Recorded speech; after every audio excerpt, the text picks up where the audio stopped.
Agora sim, nós estamos na página. Vou esperar o pessoal entrar aqui.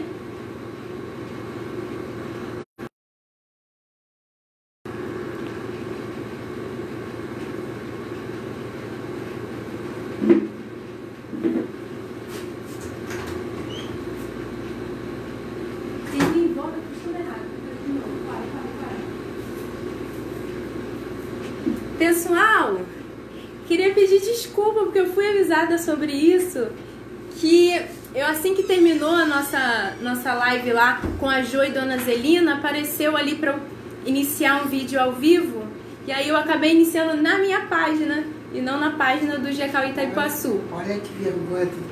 Mas então agora a gente vai reiniciar como se nada tivesse acontecido, e eu vou chamar novamente, desculpa aí os atrasos, novamente o meu amigo Luiz Felipe, representante lá da nossa mocidade, e ele vai fazer a nossa leitura de página e a nossa prece novamente, agora na página correta. Vai lá. Boa tarde a todos. Vou fazer a leitura da página do livro Fonte Viva, do Francisco Cândido Xavier. Capítulo 30, Educa.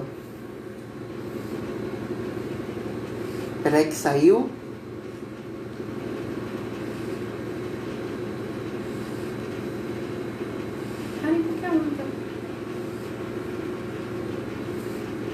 Pronto.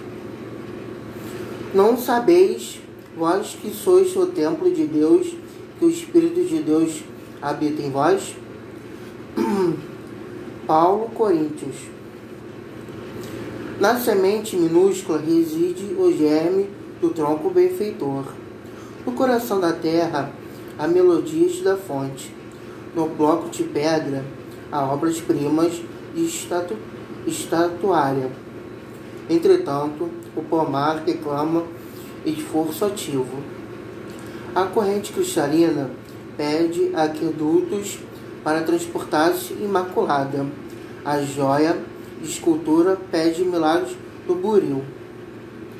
Também o Espírito traz consigo o gene da divindade. Deus está em nós quando estamos em Deus.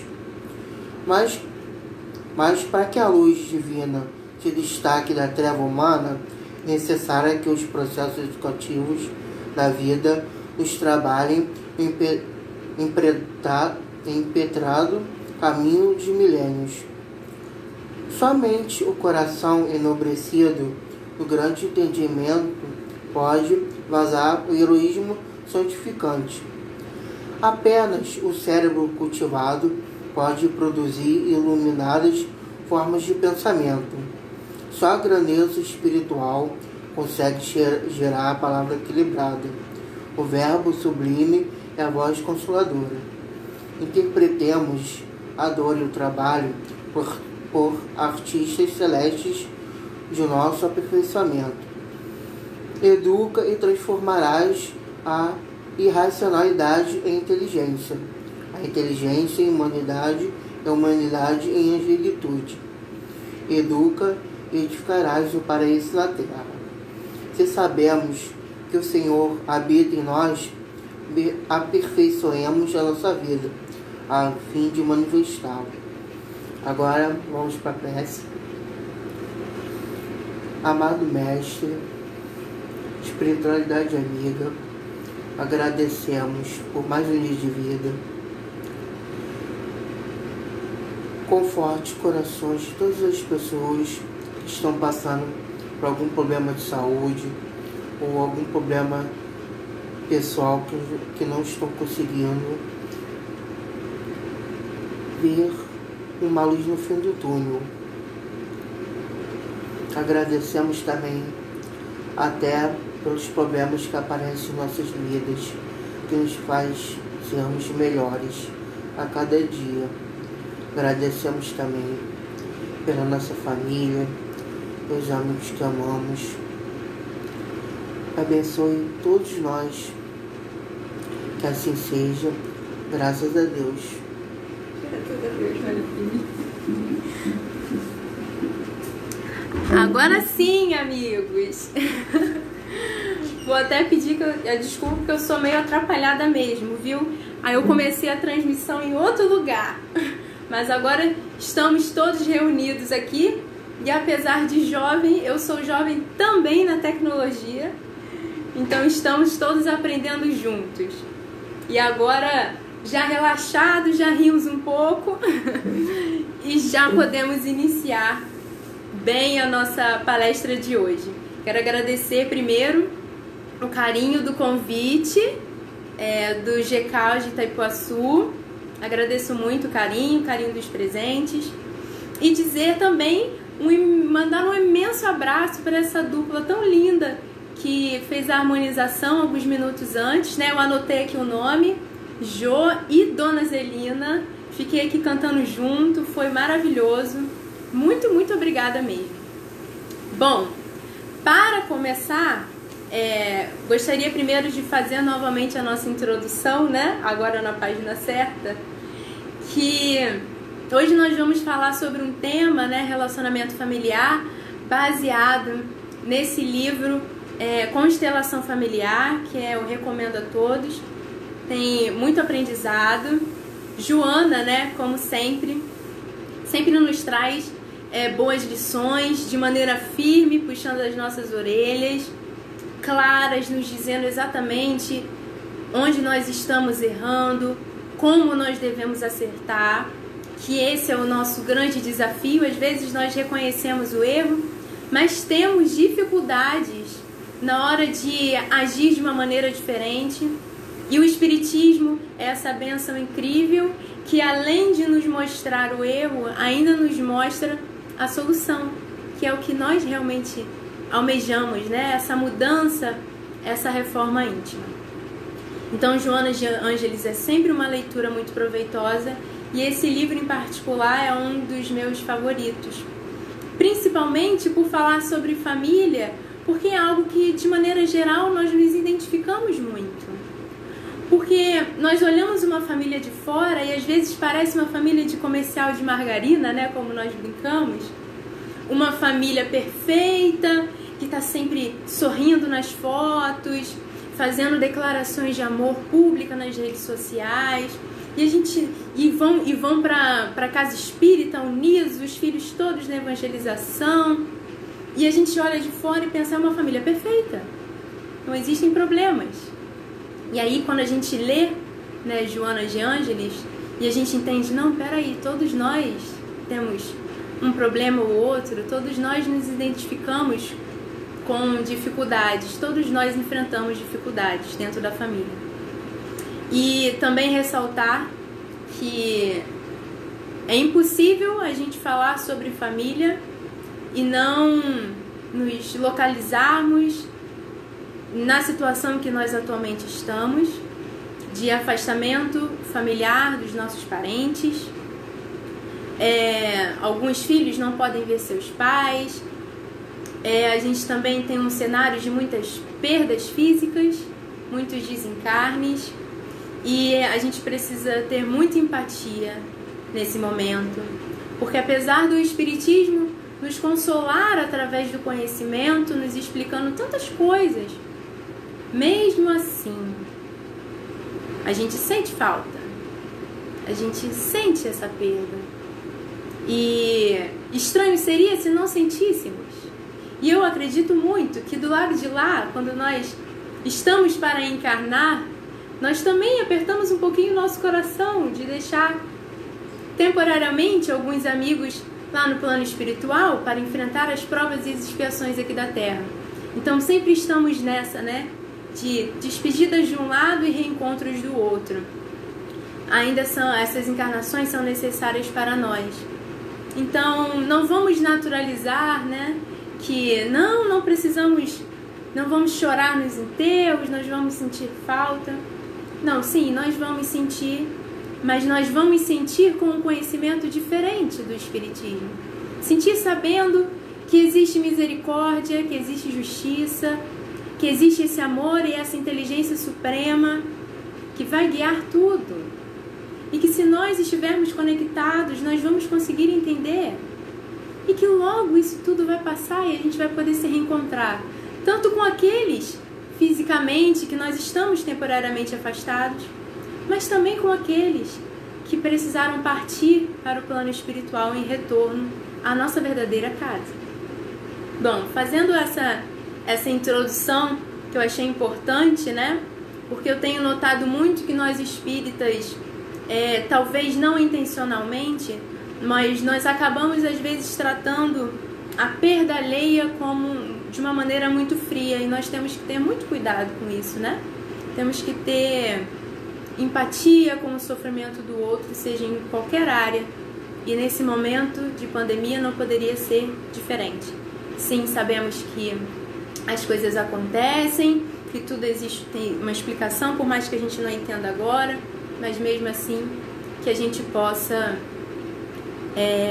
acalmar nossos corações e saber, né, consolar de uma maneira mais adequada os nossos amigos e nos consolar também de uma maneira mais adequada, respeitando o sentimento de todos. Bom, esse livro todo da Joana, Constelação Familiar, todo ele, né, voltado para a família, e Joana é muito bacana porque, assim como nós, né, sempre estudamos em família, nós entendemos que família também são os amigos, também são os amigos da casa espírita, enfim, nós somos uma família universal. E apesar dela tratar dessa maneira também, que não poderia ser diferente, em alguns capítulos específicos, ela se refere bastante à questão dessa convivência familiar no lar, que realmente é um dos nossos maiores desafios. Porque é muito fácil, né, eu brigar ou discordar do meu vizinho, e ele vai para casa dele e eu vou para minha. E eu vejo meu vizinho quando eu quiser. Se um dia eu quiser perdoá-lo, se ele quiser me perdoar, a gente se resolve. Mas é difícil, né? Quando a gente discute com alguém na nossa casa, a gente se magoa, a gente magoa o outro, e a gente continua embaixo do mesmo teto, tendo que se olhar todos os dias, manter a mesma rotina. Então isso é muito difícil. E eu brinco com os nossos jovens da mocidade que... Opa, quase caiu. Que Deus, né? Deus é um ser, além de tudo isso que nós conhecemos, Deus é essa força também engraçada.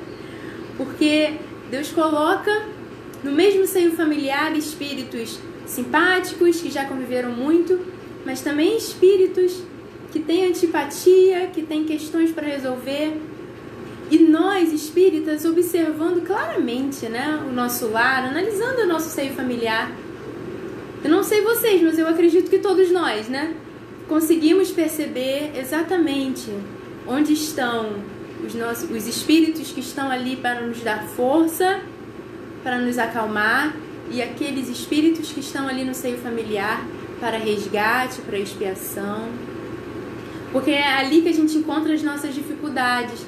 Alguém que, nossa, ele é meu filho, mas como a gente tem discutido, como que a gente não concorda em nada, como que a gente está sempre em pé de guerra. Nossa, ele é meu irmão, mas ele é totalmente diferente de mim, nós fomos criados da mesma maneira, mas agimos de maneiras tão diferentes. Então, o Espiritismo nos elucida bastante sobre tudo isso.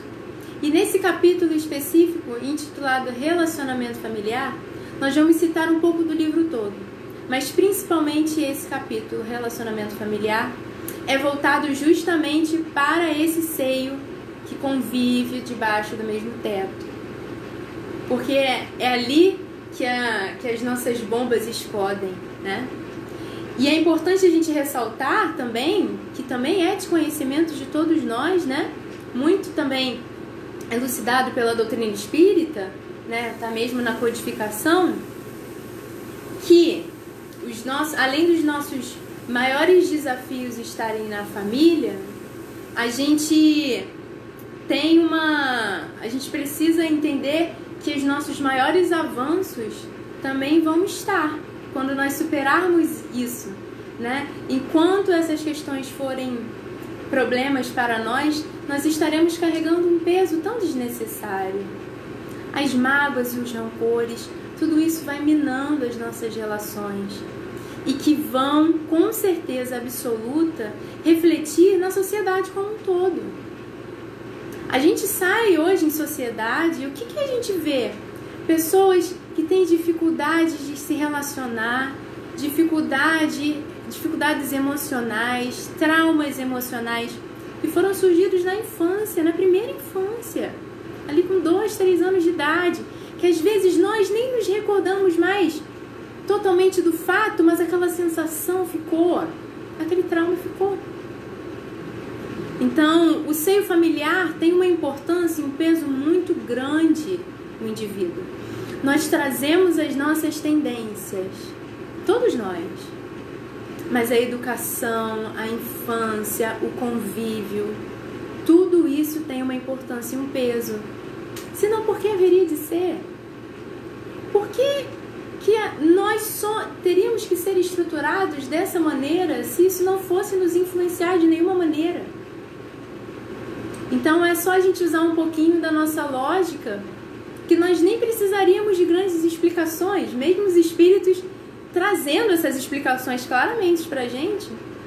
Hoje, somente usando a nossa lógica, a gente já entende que Deus poderia ter nos criado de várias outras maneiras, poderia ter feito um mundo para cada um.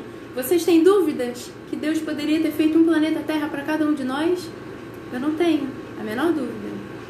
Mas Ele escolheu colocar tantos espíritos no mesmo planeta, nos encontrando, nos amando, vivendo experiências. Isso tudo vai nos enriquecendo espiritualmente e moralmente. Então é muito importante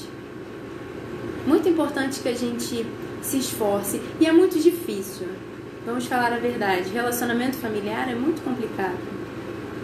Porque justamente nós encontramos os espíritos, nós temos essas dificuldades, e que por mais que a gente não lembre exatamente do fato, as emoções lá estão, os rancores lá estão. As mágoas precisam ser resgatadas de alguma maneira. E às vezes, um de nós está até querendo, mas talvez o outro ainda não esteja no seu tempo. Talvez o outro veja de uma maneira diferente. E é difícil a gente respeitar o tempo do outro, o espaço do outro. Estando ali dentro do mesmo lar, querendo resolver um problema de uma maneira, enquanto o outro não quer, e você encontrando com aquela pessoa todos os dias, sofrendo sempre esse embate. E aí que a gente chega num cenário familiar que infelizmente a gente ainda vê com frequência, né? Famílias que moram juntas, mas não convivem. Famílias que tiram fotos lindas juntos em suas viagens para a praia, no Natal, como nós estamos vendo, naquela ceia farta, mas que durante todo o ano estão separados. Talvez não fisicamente, mas os corações, a cabeça em outro lugar. Vemos a todo momento filhos que procuram respostas sobre questões difíceis, como sexualidade, como drogas, como suas próprias emoções e dificuldades de juventude, procurando todas essas respostas que farão uma enorme diferença em quem esse indivíduo será em sociedade como adulto, procurando tudo isso fora de casa, porque em casa não existe diálogo, não existe essa abertura. Isso é muito sério. A família precisa entender que todos nós temos que estar formando uma corrente. Cada membro é um elo dessa corrente. Quando um elo desse se parte, a corrente se desfez. É algo que todos nós precisamos estar discutindo em conjunto. E aqui nesse capítulo, Joana diz uma coisa muito bacana. Que todas as discussões familiares, todas as vezes que precisarmos falar sobre os assuntos, que precisamos fazer isso em conjunto. Aí nós pensamos, mas nós sabemos disso. Mas será que nós fazemos? Será que quando eu, quanto filha, tenho algum problema na minha vida pessoal, será que eu priorizo ouvir conselhos das pessoas que realmente estão do meu lado e que me conhecem? Até determinado ponto me conhecem bem. Ou será que eu tenho bloqueio? Será que eu tenho dificuldade? E aqui a gente não está falando sobre isso para julgar os comportamentos, porque nós não sabemos as raízes desses comportamentos. Muitos desses vêm de traumas mesmo.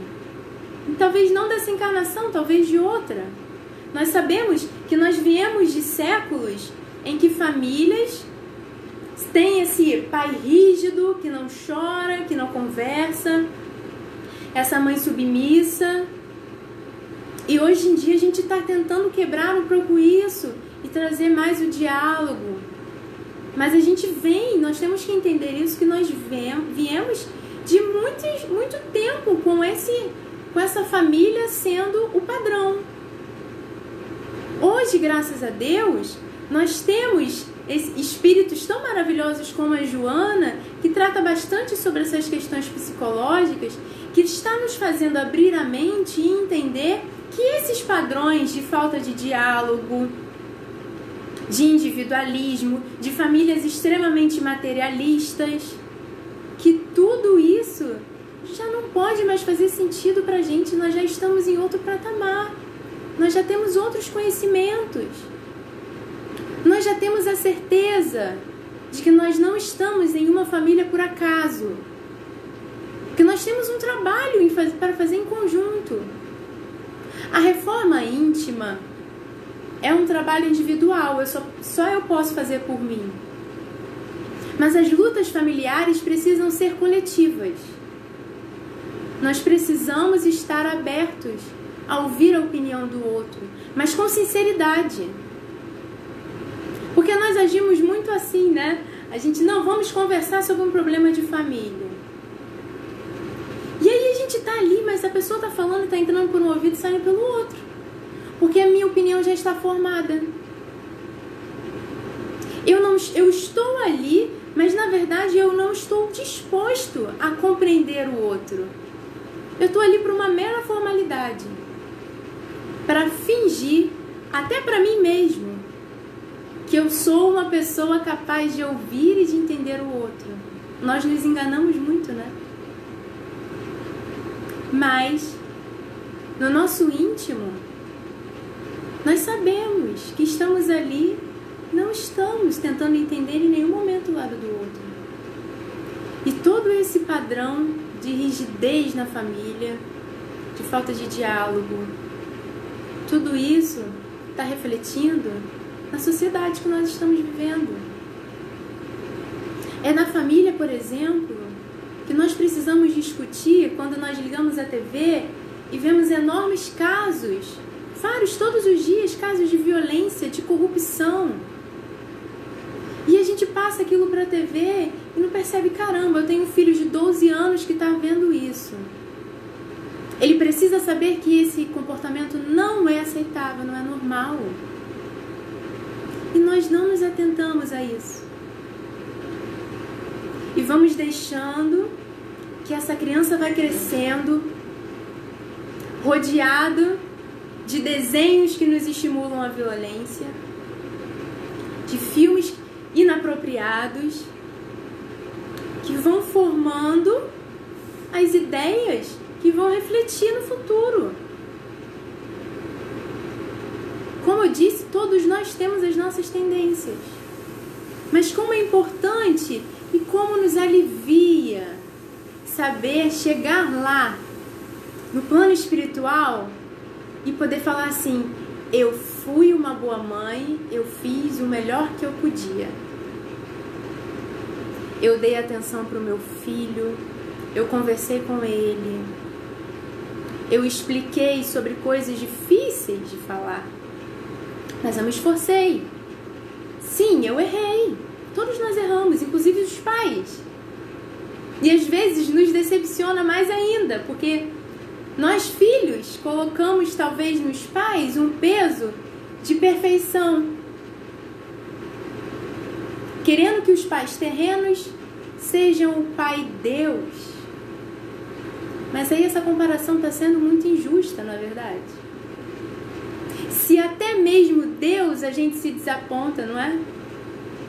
Porque Deus não nos deu o que a gente pediu no momento que a gente pediu, e a gente acha que estamos abandonados, que não existe Deus. Imagina a gente colocar esse mesmo peso sobre pais terrenos, como nós, filhos, espíritos que ainda erram, que estão ainda no nível de provas e expiações, por isso estão aqui, que estão também com seus conflitos pessoais, dificuldades pessoais. Então nós, filhos, também precisamos compreender os nossos pais. Também precisamos conversar com os nossos pais. Nós, espíritas, temos uma característica que eu gosto bastante, né? Que é esse estímulo às visitas fraternas. É difícil a gente ver uma casa espírita que não tenha um trabalho social, e isso é muito bacana, né? Que eu digo muito que eu não seria a pessoa que eu sou hoje, né? Se eu não tivesse sido estimulada desde que eu na barriga da minha mãe pelos meus pais a ir nessas visitas, às vezes com preguiça, né? Às vezes naquela fase que a gente não estava muito afim, mas não, sempre com a conversa de que era importante, de que aquilo ia, depois que eu crescesse, se eu não quisesse, né? Mas sempre me dando o exemplo. E isso é muito importante para nós. Eu sou muito grata pelos meus pais por isso. E aí nas visitas fraternas, nós nos deparamos com os asilos e a gente vê a quantidade de idosos que não recebem visita de seus filhos, de seus netos, estão completamente abandonados. Não é verdade isso? Em todos os asilos nós temos isso, em qualquer lugar. E como isso é triste. Como é triste a gente saber que aquele relacionamento familiar chegou a esse ponto de isolamento e distanciamento. Isso é muito triste. Então são coisas que são formadas desde a base, desde o momento que essa família iniciou, que esses espíritos se reencontraram aqui. É ali que vai se formando a base para toda uma geração que vai conviver junto, que vai seguir os exemplos. Joana diz nesse livro uma coisa muito interessante também. E como a paternidade e a maternidade estimulam esses pais a serem pessoas melhores. Que essa é uma das grandes experiências e oportunidades, porque nos estimula a dar o exemplo. Eu quero que meu filho seja um cidadão de bem, ético, moralmente bacana, uma pessoa que a sociedade queira conviver, que vai contribuir de alguma maneira para transformar o mundo que a gente tanto diz que quer transformar, e a gente continua fazendo as mesmas coisas e ensinando das mesmas maneiras, fingindo que aquilo não é errado, mas sabendo que é, porque nós temos o conhecimento para isso, sabendo que é errado, né? E é muito triste a gente ver esse cenário que a gente está vendo, mas é muito importante também a gente estimular dentro de casa esses tipos de atitude, né? Normalizando a caridade. Olha que termo interessante, né? Normalizar a caridade. Porque a gente olha na sociedade, a gente percebe, né? Quando alguém faz um ato de caridade que acaba se tornando público, como que isso ganha uma proporção? As pessoas, nossa, que pessoa generosa, que pessoa, meu Deus, de coração bom, como ela é desapegada, como ela fez uma ação boa, né, para uma pessoa desconhecida, que coisa linda. E aí a gente percebe como que a gente acha aí a atitude de amor desapegado, incondicional, algo não natural. A gente acha aquilo sobrenatural, né? É anormal alguém agir sem nenhum interesse pessoal, sem nenhum interesse material. É estranho pra gente uma pessoa agir dessa maneira, né? E a gente tem que passar a criar em nós um padrão diferente desse. O normal é ser do bem. O normal é praticar a caridade. Nós viemos de uma essência boa, que é Deus. Nós saímos dessa nascente lá da cachoeira, que sai água cristalina, pura. E as experiências que nós vamos adquirindo no caminho, passando pelo mundo primitivo, de provas e expiações, de regeneração, e vamos aprendendo, tudo isso vai nos deixando marcas que nós precisamos trabalhar. Mas a nossa essência, no nosso coração, está plantado o germe do amor, está escrito lá no Evangelho. O germe do amor está plantado nos nossos corações. E nós precisamos passar isso claramente dentro do nosso lar. Lá em casa, por exemplo, nós temos uma prática que eu recomendo para todos. Que eu e meu irmão é 9 anos mais velho que eu. E às vezes a gente aprontava algumas coisas, né? E aí, caramba, eu tenho que contar isso agora pro meu pai e pra minha mãe. Porque quando o negócio aperta, né, é pra lá que a gente corre, é eles que vão salvar a gente. E aí, quando a gente precisava dizer alguma coisa, até hoje nós fazemos isso. Precisamos dizer alguma coisa que não foi tão legal que aconteceu, que a gente fez alguma coisa que não foi bacana. A gente sempre tem essa conversa difícil depois do Evangelho no Lar. A gente faz o Evangelho no Lar todas as segundas-feiras. Agora as quartas, nós mudamos recentemente. Todas as quartas nós fazemos o nosso culto no lar. E todas as conversas difíceis são tratadas após o culto no lar. E como isso faz diferença? Não porque a gente está perfeito, não porque, como eu disse, todas as famílias têm suas dificuldades. Mas porque nesse momento, se nós realmente estamos ali no Evangelho no Lar, de coração e mente ligados, a espiritualidade amiga também está conosco. É naquele momento que a nossa sintonia está no bem. Os amigos espirituais que verdadeiramente nos amam, que querem o progresso de toda essa família que se encontra ali, que vão nos ajudar a gerir as dificuldades de uma maneira melhor, respeitando a opinião do outro. Isso ajuda muito. Eu recomendo sempre lá para os nossos jovens da mocidade. Quando você aprontar alguma coisa, conversa, faz um estudo no lar, mas se concentra no Evangelho para você, conectar a sua mente. Porque os amigos espirituais estão sempre aqui, mas às vezes a gente que deixa de estar com eles, não é? Então, nesse momento é uma coisa muito bacana. E Joana, nesse livro, ela caracteriza nesse capítulo algumas questões que seriam encontradas em um lar saudável, que seria bacana da gente ver, né? E aí ela fala sobre o diálogo franco e aberto, que é o que a gente já comentou aqui, né? Como é importante a gente falar sobre as coisas, até as coisas complicadas, que tem assuntos que os pais fogem um pouquinho de conversar, né? Com os filhos, e isso é compreensível. A gente também tem dificuldade de falar com os nossos pais sobre determinados assuntos, mas é importante, às vezes, procurar maneiras de atingir o filho, às vezes não diretamente, né, com filmes bacanas, com palestras bacanas. A internet facilita muito a gente. Tem muito conteúdo ruim na internet, mas tem tanta coisa boa, né, que a gente não enxerga porque a gente não consome, talvez. Mas tem muita coisa bacana que vai nos servir e nos ajudar na hora de introduzir certos assuntos, né? Tem, por exemplo, vamos falar sobre um filme. Se a gente pegar o filme Nosso Lar, né? Que é tão popular, não só entre os espíritas, mas os não espíritas. Quantos assuntos de família a gente não pode debater ali? Consequência dos nossos atos, o valor de uma boa ação, a importância da prece, a espiritualidade. Só nesse filme tanta coisa. Talvez dessa forma facilite um pouquinho da gente introduzir algum assunto que a gente não está sabendo como, né? E a Joana também fala nessa parte sobre a questão das proibições, né, sem nenhum tipo de debate.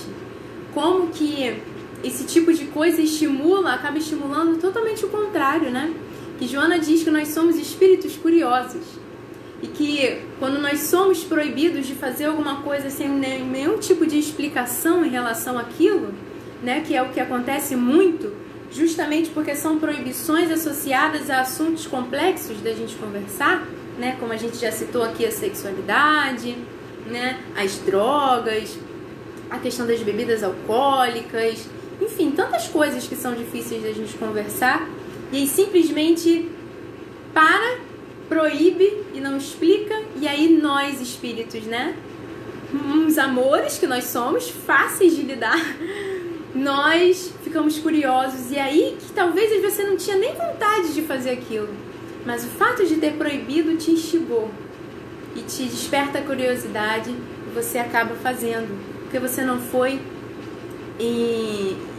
educado realmente, né, sobre aquilo. Se a gente vira para uma criança, né, e diz para ela, não pega isso, não faz isso, não faz isso. E como a gente pena, né, eu tenho 2 sobrinhos, um de 2 e um de 3. E eu falo com eles, gente, tudo que vocês querem fazer é errado. Eles morrem de rir comigo. Tudo que quer pegar, quebra e machuca, e quer correr na escada e cai. E a gente vai ficando numa aflição, e a gente quer que aquela criança pare de fazer, porque a gente não quer que ela se machuque. A gente já passou por aquilo, a gente já correu na escada, a gente já caiu. A gente não quer que aquilo aconteça com eles. Mas aí a gente não tem a paciência de explicar, de mostrar. A gente simplesmente diz, não faz. É proibido. E aí essa criança vai ficar ainda mais instigada a subir a escada correndo, porque pareceu divertido. A gente deu esse exemplo bobo, né, da escada com crianças pequenas, mas a gente faz isso até com os nossos adolescentes. Existem coisas que nós fazemos na nossa juventude, que nós passamos, e que nós tivemos a consequência negativa e que nós aprendemos. E a gente passou por aquilo, e a gente não quer que o nosso filho passe pela mesma coisa. Porque a gente realmente quer no nosso íntimo que os nossos filhos não sofram, não é verdade? A gente quer que os nossos filhos fiquem a maior parte do tempo felizes, satisfeitos, crescendo. Só que aí a gente precisa entender, infelizmente, que algumas coisas a gente precisa passar. E que muitas coisas mudam de gerações a gerações e que a gente precisa acompanhar essas mudanças. É difícil, né? Mas é preciso. E que se a gente sentar, conversar com os nossos pais, e os nossos pais nos explicarem, talvez, não 100%, porque nós somos espíritos um pouco rebeldes, né? Todos nós. Mas talvez, lá na frente, mesmo ele praticando aquilo que você falou, e ele tomando as consequências negativas, lá na frente ele vai lembrar que você aconselhou ele com amorosidade. E ele vai ter a certeza que ele pode voltar, que ele tem apoio. Como isso é importante. Sabe do que a gente está falando aqui? Da parábola do filho pródigo. Todos nós somos esse filho pródigo. E por que o filho pródigo voltou? Porque ele tinha certeza que o seu pai ia te receber, de uma maneira ou de outra. E que lá ele estaria bem, protegido.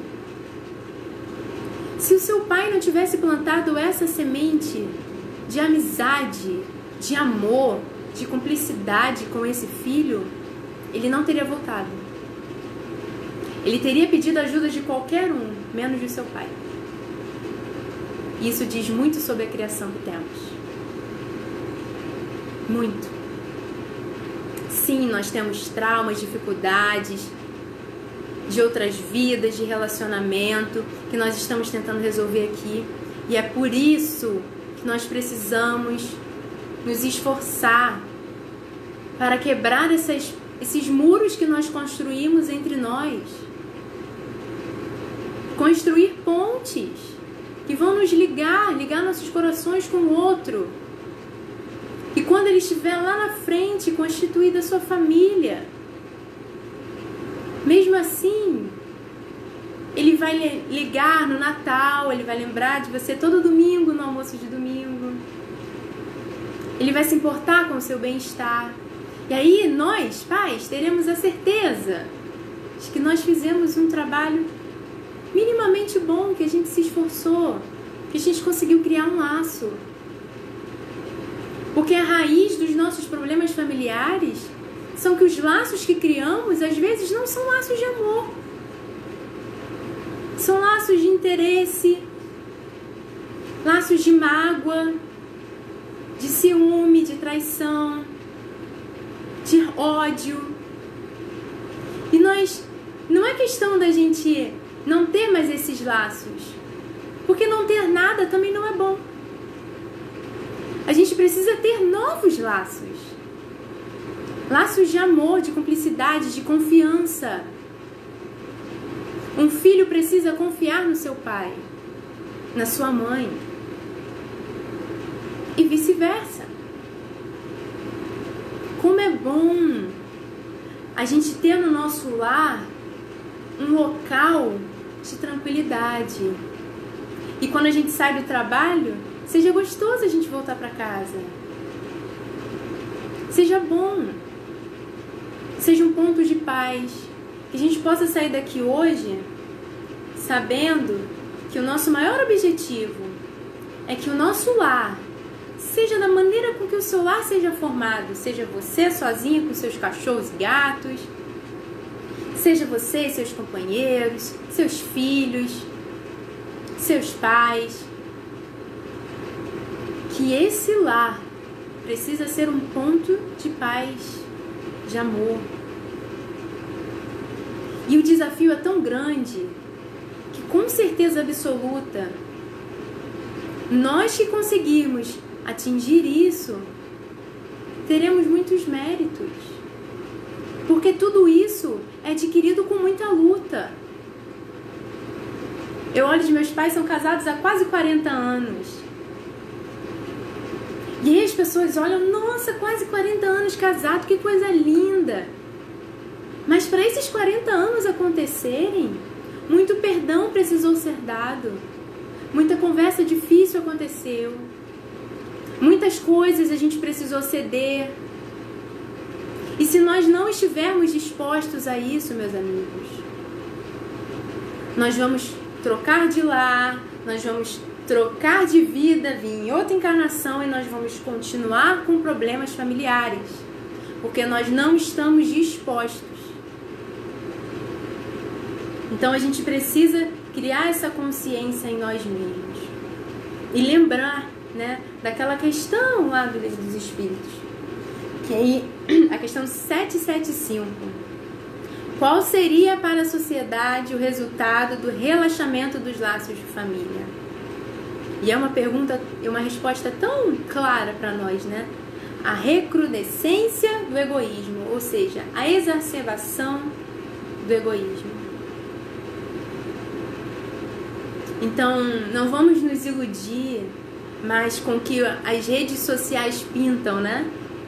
As redes sociais pintam uma família nossa, que a gente, se eu entrar no meu Facebook, nossa, minha família, né? Lindíssima, perfeita, harmônica, não tem nenhuma dificuldade.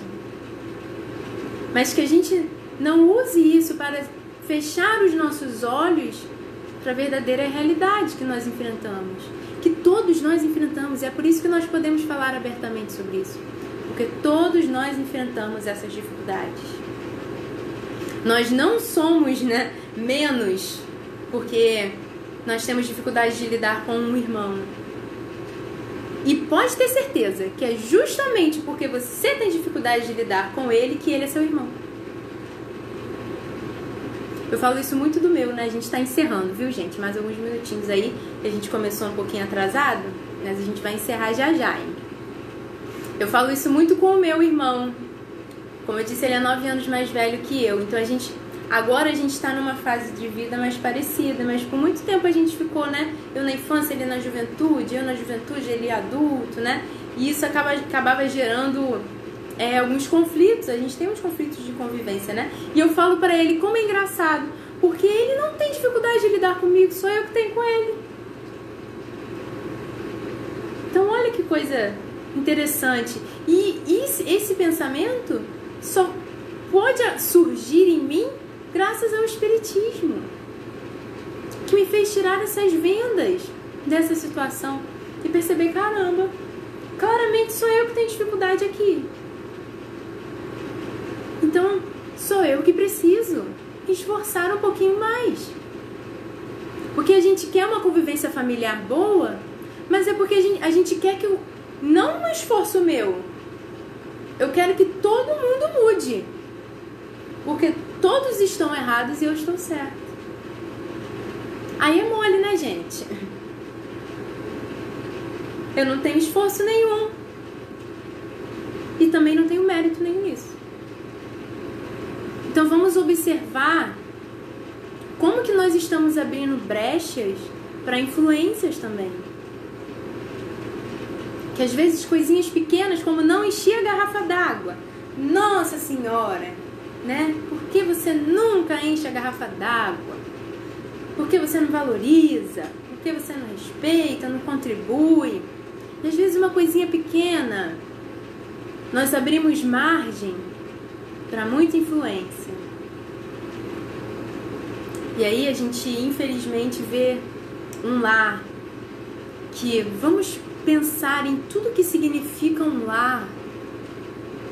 Você teve um planejamento encarnatório, planejou que você ia casar com fulano, que 3 crianças seriam seus filhos, que você iria encontrar o seu marido, a sua esposa quando você tivesse 18 anos, que vocês iriam se encontrar, se apaixonar, se casar, formar uma família.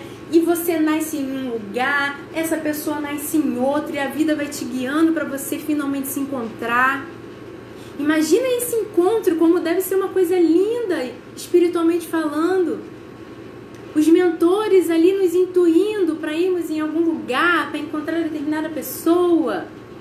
Olha que coisa linda, olha que estrutura que a espiritualidade não faz com a nossa vida, para que a gente encontre essas pessoas e formemos a família que nós planejamos. Que às vezes a gente esquece de todo esse trabalho. Eu não nasci casada. Eu não nasci mãe. Tudo isso foi planejado e guiado pela espiritualidade, por Deus. A gente precisa entender a dimensão disso. É muito amor por nós. É muita torcida positiva por nós. É como se a gente estivesse vendo o nosso filho jogando futebol e a gente na arquibancada torcendo. Vendo ali todos os lances que ele treinou durante meses para aquele jogo. O treinador que o guiou. Lá torcendo e a gente na arquibancada. E quando ele marca um gol, nossa, que alegria que é aquilo. Parece que ele fez um gol da Copa. E ele fez um gol do primário. Mas a gente acha maravilhoso. E é exatamente isso com a nossa vida. A gente estuda, a gente treina, planeja e vem pro grande jogo. E às vezes a gente foca muito nas dificuldades, mas tem muita gente torcendo, muito espírito nos amando e pedindo pra gente ouvir. E a gente tem que grudar nessa galera. A gente tem que focar nisso. Gente, o pessoal da minha família, tá difícil. Tá difícil sim. Mas olha só, a gente precisa fazer alguma coisa. A gente precisa levar a sério o mínimo problema que seja, para que isso não se torne um grande problema no futuro, não fechar os nossos olhos, não fugir dos conflitos, que a gente tem muito essa mania, né? Diz, vai, não, fulano é muito arredio, não vou falar com ele. E isso vai gerando uma bola de neve tão grande. Quando chega na fase adulta, infelizmente, a gente tem as consequências. Então, é claro, óbvio, que Joana falou muito mais coisa do que isso, né? Muito mais, né? Mas eu espero que a gente tenha passado minimamente, assim, a importância do que é um seio familiar, do que é o relacionamento familiar para formar o nosso caráter, que vai interferir muito na nossa vida em sociedade, que a gente possa se atentar ao comportamento do outro. O meu filho fica muito no quarto, o meu filho não conversa demais, o meu marido anda muito estressado, a minha esposa muito cansada. Dar importância para a opinião do outro, para como ele se sente, porque tudo isso pode parecer bobo, a gente vai empurrando com a barriga porque é difícil lidar, mas que vai interferir muito na nossa vida lá na frente e na nossa vida espiritual também, que é a nossa verdadeira vida. Então, muito, muito obrigada pelo convite, pelos amigos que acompanharam. Muitas saudades, né, de estarmos juntos presencialmente, porém a tecnologia, graças a Deus, nos ajuda tanto. Temos que ser muito gratos, né, por essa oportunidade de estarmos aqui debatendo uma coisa tão importante. Eu acompanhei aqui alguns comentários, vocês interagindo. Isso é muito bacana, né? E a gente tem que ser muito grato por estarmos passando pelo que estamos, com as condições e recursos que nós estamos, porque muitas famílias não têm. Que possamos, então, utilizar essa prece final para vibrar pelas famílias do nosso planeta, pelos espíritos que partiram nessa pandemia, pelos que ficaram, para que cada lar no planeta, isso que a gente tem que almejar, seja um ponto de paz e um ponto de luz. O nosso lar precisa ser um ponto de luz, de refúgio, de acolhimento, de tranquilidade e de amor. Vamos então à nossa prece final. Nosso querido e amado Mestre Jesus, agradecemos, Senhor, por essa oportunidade tão grande de estarmos juntos, conectados mesmo com a distância física. Agradecemos, Senhor, pelos familiares que temos, pelos momentos de alegria e pelas dificuldades, Senhor, que conseguimos até hoje passar juntos. E pedimos forças para as dificuldades familiares que ainda virão. Pedimos, Senhor, que consigamos manter nossos pensamentos ligados aos nossos mentores, que tanto nos amam e torcem por nós. Que possamos conseguir desenvolver a paciência de entender o outro, de respeitar o outro, de não agredir. Que isso tudo é muito difícil, Senhor, mas sabemos que nenhum desafio nos é dado se nós não pudermos vencê-lo. Que o nosso lar possa, nesse momento, Senhor, receber uma chuva de luz, de bênçãos, que ele possa se iluminar com o seu amor. Abençoe as famílias que nesse momento estão sofrendo por qualquer motivo, por perdas, discussões, por mágoas, que possam, Senhor, conseguir entender o verdadeiro significado de família, de dar importância e de dedicar o seu amor para que esse ciclo possa ser realizado da melhor maneira possível nessa encarnação. Esteja conosco todos os dias, hoje, agora e sempre. Que assim seja, graças a Deus. Então, mais uma vez, muito obrigada pela presença de todos. Um grande abraço, um grande beijo e uma boa noite.